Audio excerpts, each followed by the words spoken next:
I wanna tease you guys now. Want to see how to ruin a perfect song? Check it out.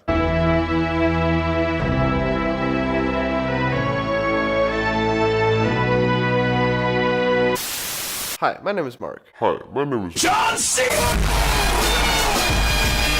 If you're like me, you're completely hyped for the new Avengers movie. 10 years of MCU goodness, ending with a huge party of different characters. Except this is part 1. Still, the Avengers movies have been some of my favorites in the Marvel Cinematic Universe. And to me, one of the things that make them stand out isn't the fact that there are tons of different heroes in the same movie. One of the things that makes them stand out, for me at least, is the soundtrack, the scores. I always thought the Avengers soundtrack had this awesome vibe that not all Marvel movies can get, soundtrack-wise at least. I always found the melody super epic.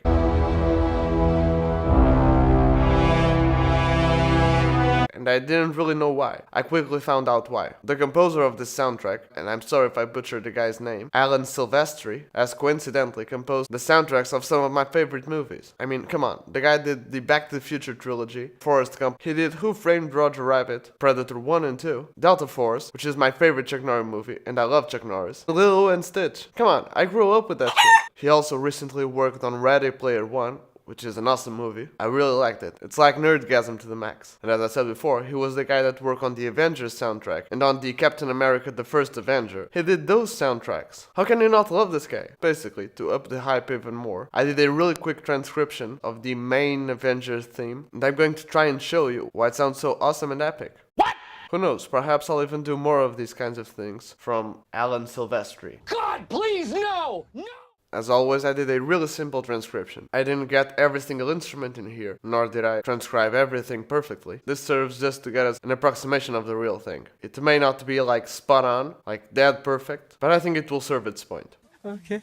I chose 11 instruments. Wow. I chose flute, a couple of horns, trumpet, tuba, a timpani, a simple bass drum, 2 violins, cello, and bass.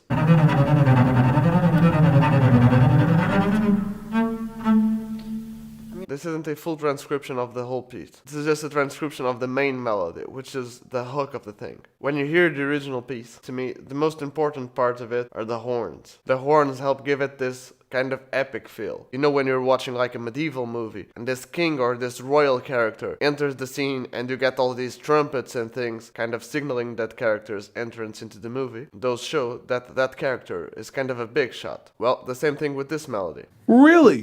Doing it with horns and breathed instruments gives it a more epic vibe than perhaps doing it on strings. Not that strings don't sound epic, they do, but each set of instruments translate different kinds of emotions. Let's hear the beginning so that we all know what's going on. Just a heads up, don't worry about the other things. The timpani and the bass drum are just giving this entry hit, nothing crazy. The cello is just giving this bass note thing, and the bass is doing the same thing as the cello, just an octave lower to get that full sound. The tuba is the same as the bass, and the trumpets are just kind of mimicking the horn, just so it doesn't sound as empty. Enough talking for now, let's check it out.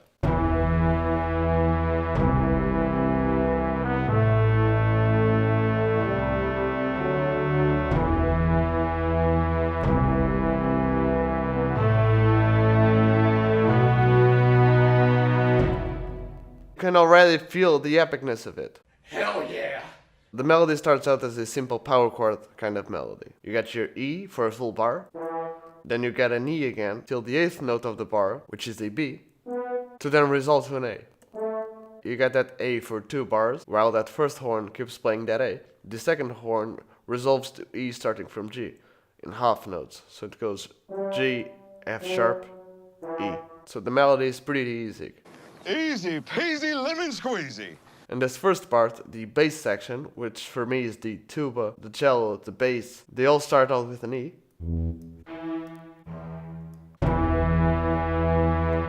Then in the second bar, while the melody stays mostly in E, only going for that B in the last eighth note, the bass section goes for a C, which is a minor sixth of E. And even though we haven't gotten a minor third yet, this kind of tells us that we're in E minor. If some of you are thinking, well, yeah, but you can still be in E major with a flat sixth. And don't get me wrong, that's totally plausible. But here's the thing. In the second bar, the last eighth note is a B, and a high B against a low C with an internal E, because we already felt like we were in E minor, or at least in E. C, E, B, that kind of gives us a C major 7. You can still have an E major scale with those notes. But come on how many songs do you hear major tonality with a flat sixth? At least in well-known songs. When we get to the fourth bar, when we have that horn descending from G to E, the bass section, just without the tuba, just the cellos and the bass, instead of doing G to F sharp, are doing C to D. When you have the C and the G, you have pretty much a C power chord. When you get F sharp and D, you have D major. C, D major, that gives us that kind of E minor vibe. Let's keep hearing from there.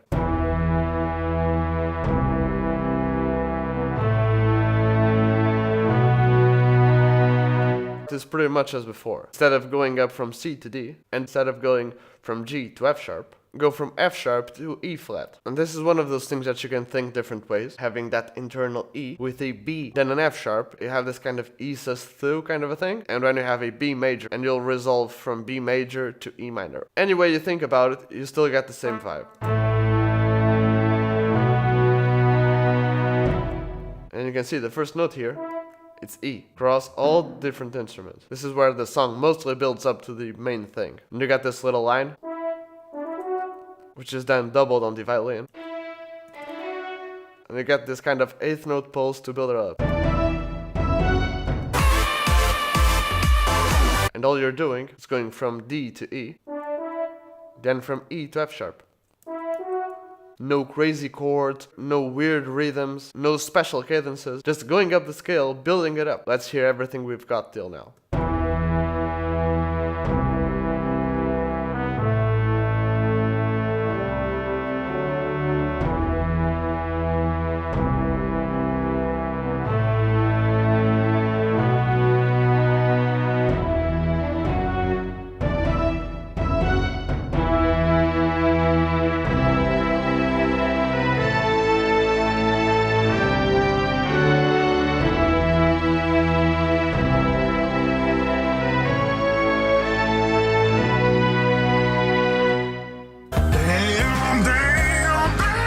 You can already feel that Marvel vibe, that Iron Man, Captain America vibe. Something one considers when balancing the universe. Here in bar 11, when this song kind of blooms, things are mostly the same as before. You still have the horns playing basically that same melody. You have a flute just doubling it up. You still have the trumpet, but this time it's playing the melody an octave higher. This time the tuba plays in every single bar, but it's pretty much what the bass section was doing before. Here in the cellos bass section thing, I made them play octaves just to give a fuller sound because of the lack of instrument. But they're playing the same things as before. Nothing has changed. I have a violin doubling the horns melody, and I have another violin doing that same melody just an octave higher, just for a fuller sound. The original has much more variety and little thrills here and there, and much more instruments and different hits here and there, and that totally adds up to the vibe of the song. I kind of did a poetic license thing in the lower violin, in that section where it descends from G to E.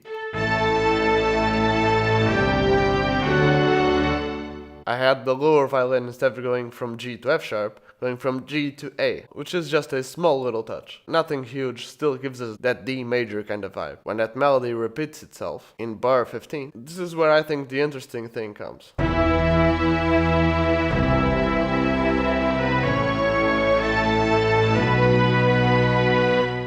And the thing I find interesting is one note really. It's when you go from that B to that C sharp.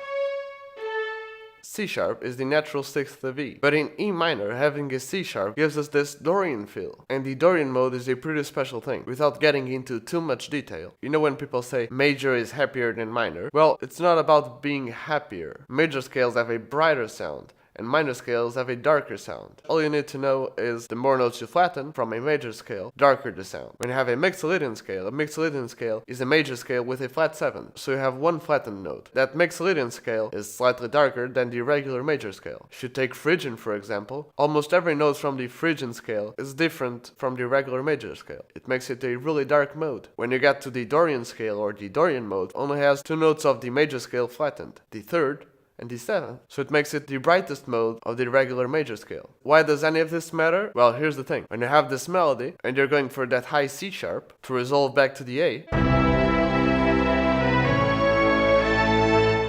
you could have just went to B, like you had before. Or you could have even went to C. But since Dorian is brighter, it makes it stand out even more. Kind of uplifting vibe, going from this like natural E minor to E Dorian is something I like to call modal duality. I don't think it's a real thing like people call it like, oh yeah, that's modal duality. But to me, it kind of makes sense. What I mean by modal duality is when you have a song or a melody or whatever it is that keeps pulling you to this vibe. For instance, you have this melody in Dorian, and you're playing most of the song in Dorian, then you go for a slight mixolydian, which is just a note different, to then later come back to Dorian. Your ears get used to that Dorian sound. Your ear will detect that the song has changed. Your ears will then adapt to that mixolydian sound. If you do it like Alan Silvestri did here, which is go for that Dorian and then come back to an A, which is the common tone between Dorian and that natural minor vibe, even though the song and the melody still make sense, your ears don't really know how to adapt if it's the song has went back to natural minor or did it shift completely to Dorian. You have this duality between them, and the best way to exploit that and to continue that duality vibe is either to repeat that melody from the beginning, which is what Alan does here, or you can keep the melody but landing on common tones between the scales, not leaving the tonality completely discriminated. What's cool about that is if you suspend the melody long enough, your ears will pick one of those scales, and when you end up resolving it, there are two possibilities. One, the listener's ears chose the right scale and have this sense of realization, or their ears picked the wrong scale and they're going to pay closer attention to the song. I mean, when you get to this point,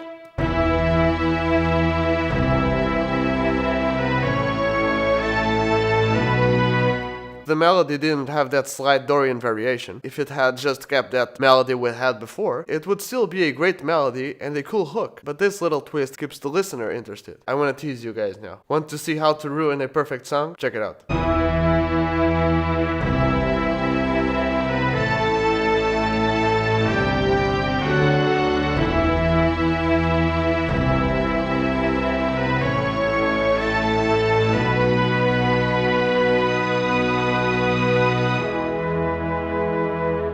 I mean, to me it sounds so off-putting. The original song isn't like this, of course. This little end part. We've been talking till now that the song is in E minor. And you get that slightly Dorian vibe, but it's still E minor. And since you have that suspended sound, I decided to end it in E major, just to see how it would sound. And I immediately found out that in this situation, not only does it not work, it kind of works, but it completely ruins the vibe. You're getting this build-up and this epicness to then end in this. Like, to me this feels like, you know, when a friend tells you a joke and he builds it up like it's going to be the best joke ever, and then you get that answer resolution thing and it's not even funny.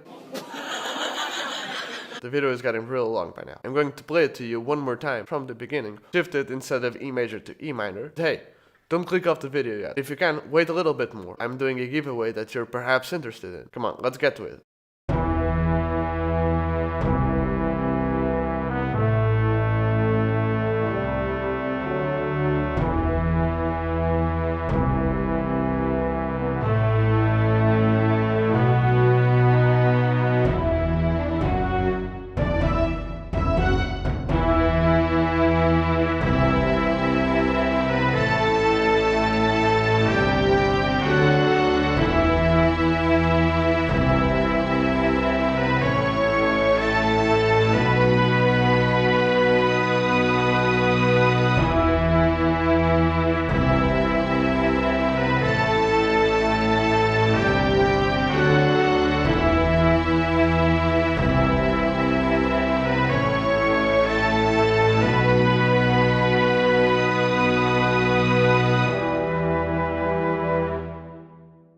Thank you so much for watching.